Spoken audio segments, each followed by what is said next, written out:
ರಾಜ್ಯ ಸರ್ಕಾರ ಈ ಹಿಂದಿನ 50% ಮೀಸಲಾತಿ ಅನ್ವಯ 56,432 ಹುದ್ದೆಗಳನ್ನು ನೇಮಕಾತಿ ಮಾಡುವಂತೆ ಮತ್ತು ಅಧಿಸೂಚನೆ ಹೊರಡಿಸುವಂತೆ ಸಂಪುಟ ಸಭೆಯು ತೀರ್ಮಾನಿಸಿರುವುದನ್ನು ಜಿಲ್ಲಾ ಛಲವಾದಿ ಮಹಾಸಭಾ ಸ್ವಾಗತಿಸುತ್ತದೆ ಎಂದು ಜಿಲ್ಲಾಧ್ಯಕ್ಷ ಎನ್ ರುದ್ರಮುನಿ ಹೇಳಿದರು. ಸುದ್ದಿಗೋಷ್ಠಿಯಲ್ಲಿ ಮಾತನಾಡಿದ ಅವರು, ಕೆಲವೊಂದು ಸಮುದಾಯದವರು ನಮ್ಮ ಸಮುದಾಯದ ನಾಯಕರನ್ನು ಮತ್ತು ಸಚಿವರನ್ನು ವಿಲನ್ಗಳಂತೆ ಬಿಂಬಿಸಿ ಅವರ ತೇಜೋವಧೆ ಮಾಡುತ್ತಿದ್ದು, ಇದನ್ನು ಸಮಾಜ ಖಂಡಿಸುತ್ತದೆ ಎಂದ ಅವರು, ಈ ಹಿಂದಿನ ಸರ್ಕಾರದಲ್ಲಿ ಯಾವುದೇ ತೀರ್ಮಾನಗಳನ್ನು ಮಾಡದೆ ಕಾಲಹರಣ ಮಾಡಿ ಈಗಿನ ಸರ್ಕಾರದಲ್ಲಿರುವ ಸಚಿವರನ್ನು ಗುರಿ ಮಾಡುತ್ತಿರುವುದು ಮತ್ತು ಅವರ ಮೇಲೆ ಇಲ್ಲಿಸಲ್ಲದ ಆಪಾದನೆ ಮಾಡಿ ಅಗೌರವದಿಂದ ನಡೆದುಕೊಳ್ಳುವುದನ್ನು ನಮ್ಮ ಸಮಾಜ ಸಹಿಸುವುದಿಲ್ಲ ಎಂದರು. ಒಂದು ವೇಳೆ ಇದೇ ರೀತಿ ನಮ್ಮ ಸಮಾಜದ ನಾಯಕರುಗಳನ್ನು, ಸಚಿವರನ್ನು ಹಾಗೂ ನಮ್ಮ ಧಾರ್ಮಿಕ ಗುರುಗಳನ್ನು ತೇಜೋವಧೆ ಮಾಡಿ ಅವಹೇಳನಕಾರಿ ಹೇಳಿಕೆ ಕೊಡುವುದು ಕಂಡು ಬಂದಲ್ಲಿ ಸಂಬಂಧಪಟ್ಟವರ ಮೇಲೆ ಕಾನೂನಿನ ಚೌಕಟ್ಟಿನಲ್ಲಿ ಸೂಕ್ತ ಕ್ರಮ ಕೈಗೊಳ್ಳಲಾಗುವುದು ಎಂದರಲ್ಲದೆ, ಇದೇ ರೀತಿ ಅವಹೇಳನ ಮಾಡಿದರೆ ನಮ್ಮ ಸಮುದಾಯದಿಂದ ರಾಜ್ಯಾದ್ಯಂತ ಹೋರಾಟ ಮಾಡುವ ಮೂಲಕ ತಕ್ಕ ಉತ್ತರ ಕೊಡಲಾಗುವುದು ಎಂದು ಎಚ್ಚರಿಕೆ ನೀಡಿದರು. ಸುದ್ದಿಗೋಷ್ಠಿಯಲ್ಲಿ S Shekharappa, AD Kotrabasappa, LT Madhusudan, Jayappa, TS Ramaiah, Chandrappa, Jayappa, Veeraswamy, Girish, M Halesh Basavanalu, Annappa Tanigere, Prabhakar ಇದ್ದರು. ತಪ್ಪನ್ನು ಸರಿಪಡಿಸುವ ಬಗ್ಗೆ ಅಷ್ಟೇ. ನಾವು ಈ ಮೀಸಲಾತಿಯ ವಿರೋಧಿಗಳನ್ನೋದನ್ನು ಫಸ್ಟ್ ನಾನು ನಿಮಗೆ ಪ್ರಸ್ತುತಪಡಿಸಲಿಕ್ಕೆ ಇಷ್ಟಪಡ್ತೇನೆ. ಕಾರಣ ಇಷ್ಟೇ, ಮೀಸಲಾತಿಯಿಂದ ಯಾರಿಗೂ ಅನ್ಯಾಯ ಆಗಬಾರ್ದು, ವಂಚಿತರಾಗಬಾರ್ದು ಅನ್ನೋದು ನಮ್ಮ ಉದ್ದೇಶ. ಎಲ್ಲರೂ ಸೇರಿ ಊಟ ಮಾಡುವಂಥದ್ದು ಒಂದು ಪದ್ಧತಿ.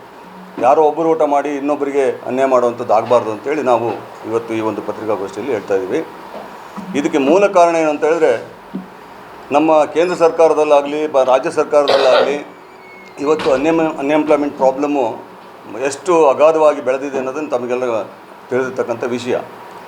ಈ ಸಂಬಂಧವಾಗಿ ಮೊನ್ನೆ ಧಾರವಾಡದಲ್ಲಿ ನಮ್ಮ ಮಿತ್ರರು, ವಿದ್ಯಾರ್ಥಿಗಳು ಭಾಳ ಪಕ್ಷಾತೀತವಾಗಿ ಅವರು ಯಾವುದೇ ಪಕ್ಷದ ಒಲವನ್ನು ತೋರಿಸದೆ ಒಂದು ಪ್ರತಿಭಟನೆಯನ್ನು ಮಾಡಿ, ನಮ್ಮ ವಯಸ್ಸು ಮೀರ್ತಾ ಇದೆ, ನಮಗೆ ಉದ್ಯೋಗ ಕೊಡಿ ಅಂತೇಳಿ ಅವರು ಭಾಳ ಬೃಹದಾಕಾರದಂಥ ಒಂದು ಪ್ರತಿಭಟನೆಯನ್ನು ಮಾಡಿದರು. ಈ ಸಂಬಂಧವಾಗಿ ನಮ್ಮ ಮೀಸಲಾತಿಯಲ್ಲಿ ಏನಾಗಿದೆ ಅಂದರೆ, ನಮ್ಮ ಅಲೆಮಾರಿ ಜನಾಂಗದವರು ಅವರು ಈ 56% ಏನಿದೆ ಅದು ಸರಿಯಿಲ್ಲ, ಮೀಸಲಾತಿ ಜಾರಿ ಮಾಡಿರುವಂಥದ್ದು ಸರಿಯಿಲ್ಲ ಅಂತೇಳಿ ಅವರು ಕೋರ್ಟಿಗೆ ಹೋಗಿದ್ದಾರೆ. ಕೋರ್ಟಿಗೆ ಹೋಗಿ ಅವರು ಸ್ಟೇ ತಂದಿದ್ದಾರೆ. ಆ ಸ್ಟೇ ತಂದಿದ್ದರಿಂದ ಸರ್ಕಾರ ಏನು ಮಾಡ್ತು ಅಂದರೆ, ಈಗ ಹಳೆ ಮೀಸಲಾತಿಯಲ್ಲಿ ಉದಾಹರಣೆ 50% ಮೀಸಲಾತಿಯಲ್ಲಿ ನಾವು ವಿದ್ಯಾರ್ಥಿಗಳಿಗೆ ಒಂದು ಯೋಜನಾಂಗಕ್ಕೆ ಅನುಕೂಲ ಆಗಲಿ ಅಂತೇಳಿ 56,432 ಹುದ್ದೆಗಳನ್ನು ನೋಟಿಫಿಕೇಷನ್ ಮಾಡಬೇಕು ಅಂತೇಳಿ ಸಂಪುಟದಲ್ಲಿ ಒಂದು ತೀರ್ಮಾನ ತೆಗೆದುಕೊಂಡರು. ಈ ಒಂದು ಸಂಪುಟದ ತೀರ್ಮಾನವನ್ನು ನಮ್ಮ ಛಲವಾದಿ ಸಮುದಾಯ ಅತ್ಯಂತ ಒಂದು ಸಂತೋಷದಿಂದ ನಾವು ಸ್ವಾಗತ ಮಾಡ್ತೀವಿ ಆ ಒಂದು ತೀರ್ಮಾನವನ್ನು.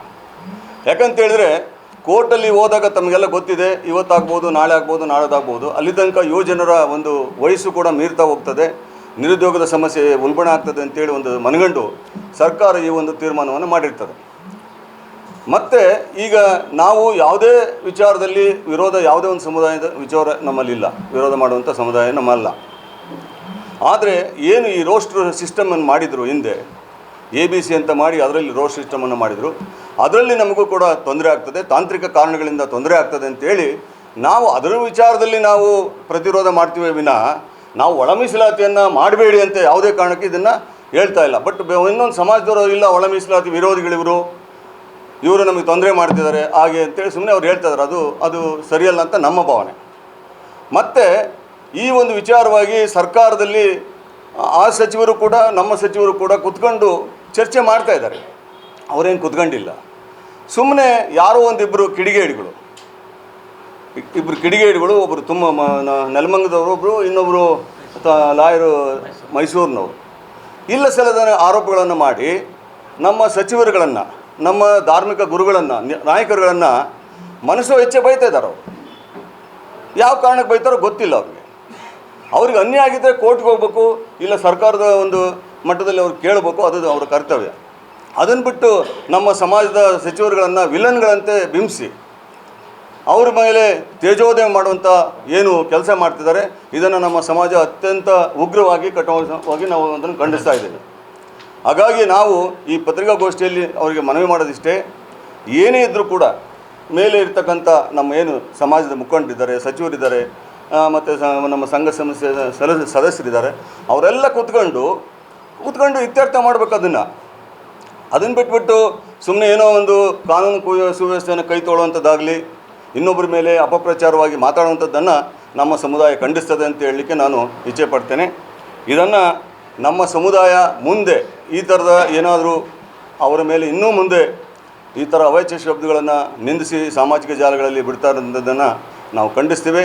ಮುಂದೆ ಅವರೇನಾದರೂ ಮಾಡಿದರೆ ನಾವು ರಾಜ್ಯಾದ್ಯಂತ ಅವರ ವಿರುದ್ಧ ಪ್ರತಿಭಟನೆಯನ್ನು ಮಾಡ್ತೀವಿ ಅಂತೇಳಿ ಈ ಪತ್ರಿಕಾಗೋಷ್ಠಿ ಮುಖಾಂತರ ತಮಗೆ ವಿನಂತಿ ಮಾಡಿಕೊಡ್ತೇನೆ. ನಮಸ್ಕಾರ ಎಲ್ರಿಗೂ.